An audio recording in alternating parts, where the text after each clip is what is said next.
I notice people who are conscientious about their possessions also tend to be conscientious about the people they allow into their life.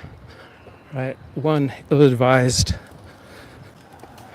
person entering your life can just turn it upside down and do untoward amount of havoc and damage, not just to you, but to everyone you care about. The virtuous cycle is when you don't allow people to take more of your time than you have to spare. Right? When you develop the capability of stopping when other people are taking up your time that you need to spend elsewhere. It shows self-respect, it develops self-respect.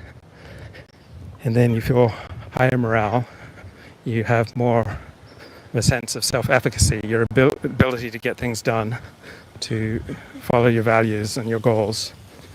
And that then builds throughout your life, and then people have more respect for you, and treat you more carefully when they notice how you treat yourself. Halperin is getting access both to publicly available early voting data and also to proprietary private polling results. And so his wide number of sources is what enables him to break so many stories. Just as when I was writing on the pornography industry for a decade, it was my wide number of sources that enabled me to break so many stories. One story that I broke about the mayor of Los Angeles, Antonio Villaraigosa, not wearing his wedding ring for the past 9 months.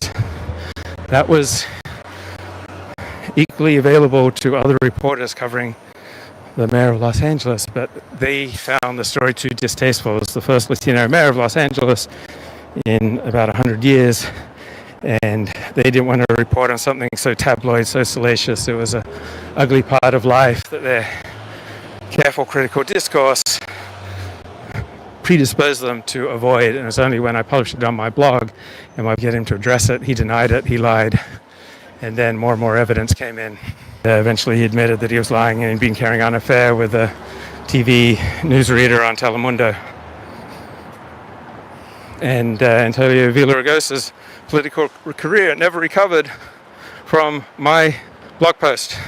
And I got that blog post from talking to Tony Castro, who was interviewing me for a daily news story. He just relayed that anecdote about no sign of the mayor wearing his wedding ring for the previous 9 months. And then I bounced off a bunch of political reporters privately in email. And within 40 minutes of getting that information, in the course of being interviewed by Tony, I had the story up, phrased awkwardly on my blog, saying that Mayor Villaraigosa's marriage was kaput. So when you don't employ that careful critical discourse, when you just speak in a visceral way, it's not always going to be that smooth and that impressive. But much of life is not smooth, much of life is ugly. And a more inhibited approach to how you speak will blind you to honestly confronting the ugly side of life. And speaking of the ugly side of life, I pay very little attention to this Diddy, is it P. Diddy, the rapper, is facing all sorts of accusations.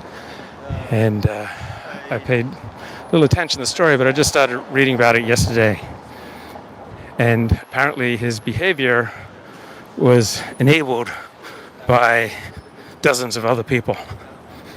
And it just made me think about how much our understanding of reality is socially constructed. So when you live and work and depend for your income on a certain world, such as the world of this rapper P. Diddy and the human trafficking and the rape that went on, it's very hard to convince someone of something if their source of their income depends upon not understanding that thing.